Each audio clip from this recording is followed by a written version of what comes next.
wassalatu wassalamu ala Rasulillah wa ala alihi wa sahbihi wa wala. La haula wa la quwwata illa billah.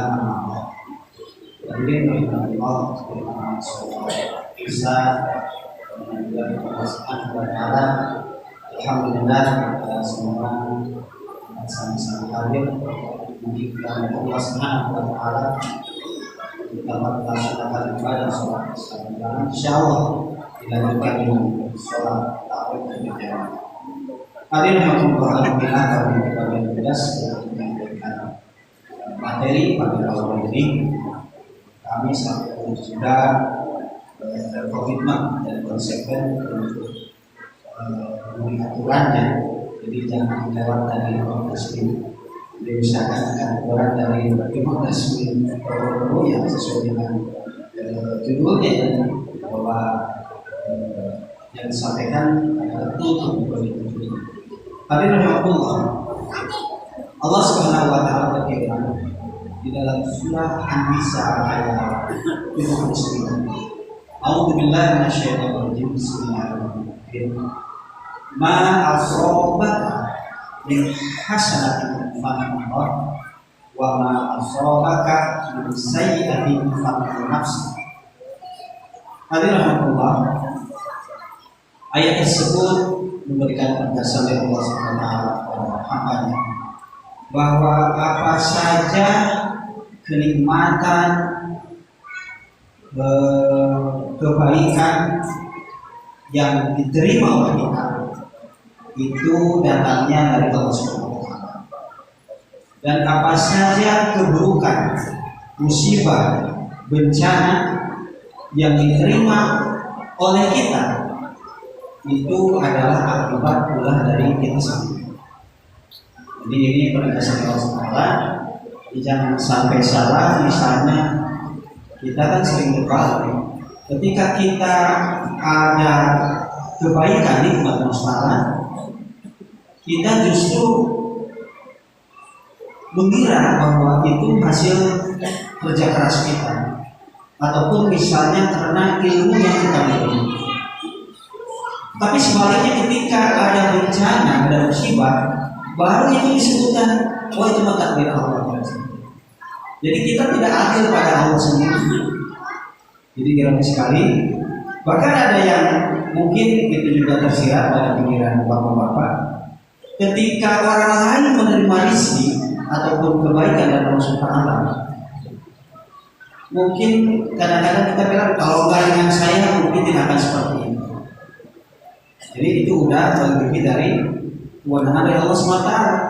Makanya Allah Subhanahu wa taala menegaskan dalam surat An-Nisa bahwa nikmat kebaikan itu dari Allah Subhanahu wa taala. Apa saja keburukan, musibah dan bencana yang diterima oleh kita itu akibat pula dari kita sendiri. Hadirin yang tema yang disampaikan adalah faktor-faktor yang bencana. Kalau kita perhatikan, kita pelajari dari isi Al-Quran, mengapa Allah Subhanahu wa taala mengajak suatu hal? Mengapa Allah Subhanahu wa taala menghukum suatu hal? Tentunya akibat karena dosa-dosa yang dilakukannya terhadap Allah Subhanahu wa taala. Jadi ada ibrah yang perlu kita pelajari, tapi kadang-kadang kita mengabaikan. Kita lupa bahwa bencana itu, musibah itu adalah akibat dari perilaku kita sendiri. Mari kita perhatikan di dalam surah Al-A'raf ayat 80. Ketika kaum Nabi Allah Subhanahu wa taala diajak kaum tersebut karena adanya penyimpangan seksual. Jadi penyuka sesama jenis.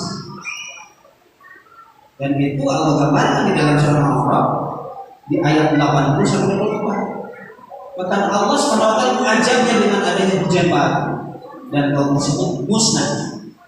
Oleh karena itu, kalau kita pelajari pada saat sekarang ini adanya LGBT, bahkan adanya melegalkannya, termasuk mungkin di negara kita ada yang membiarkannya, dan itu hati-hati. bahwa kondisi tersebut adalah pengundang bencana bagi kita semua. Kalian melakukan. Kemudian yang kedua adalah kemusyrikan. Kemusyrikan yang terjadi oleh kaum Quraisy pada saat itu. Maka Allah ajar juga. Dan kita bisa pelajari dalam Al-Quran. Sama kondisinya sekarang di kita. Ada yang dinamakannya misalnya bus, gitu ya, bus. Tapi padahal dia bukan ustaz, bukan kiai, tapi paranormal atau dukun seperti itu. Dan itu sama juga merupakan faktor pengundang bencana azab dari Allah Subhanahu wa Ta'ala. Kemudian yang ketiga adalah kecurangan. Nah ini perlu sama-sama kita perhatikan. Jadi bukan di level atas, dari mulai bawah jangan menyalahkan nyolotin di level atas saja, padahal di lingkungan kita atau kita sendiri pernah melakukan seperti itu. Melakukan kecurangan, dan itu terjadi pada umat Nabi Shu'aib. Dan Allah azab. Hadirin rahimahullah. Oleh karena itu, mari kita sama-sama sadar diri, introspeksi diri. Jangan sampai apa yang saya sebutkan tadi, adanya hal-hal tersebut menjadi pengundang bencana yang akan ditimpakan pada kita semua. Kemudian yang selanjutnya saya catat, ini dari kisah-kisah di kota-kota Al-Quran. Kemudian adalah pendewaan kekuasaan. Jadi merasa paling berkuasa, merasa bahwa saya adalah segalanya, dan itu terjadi pada Fir'aun. Oleh karena itu, ini juga perlu kita ingatkan kepada para pemimpin kita, pengambil keputusan di detik ini ya.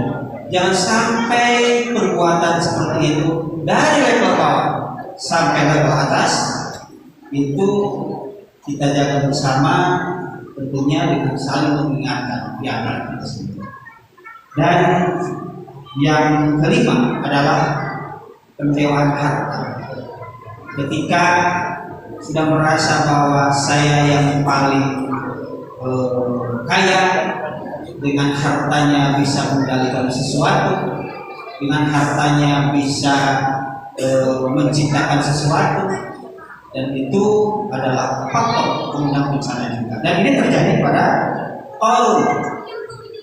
Nah ini juga sama peringatan bagi saudara-saudara kita yang alhamdulillah diberikan rezeki oleh Allah SWT, harus dapat menjaga amanah pada orang tersebut.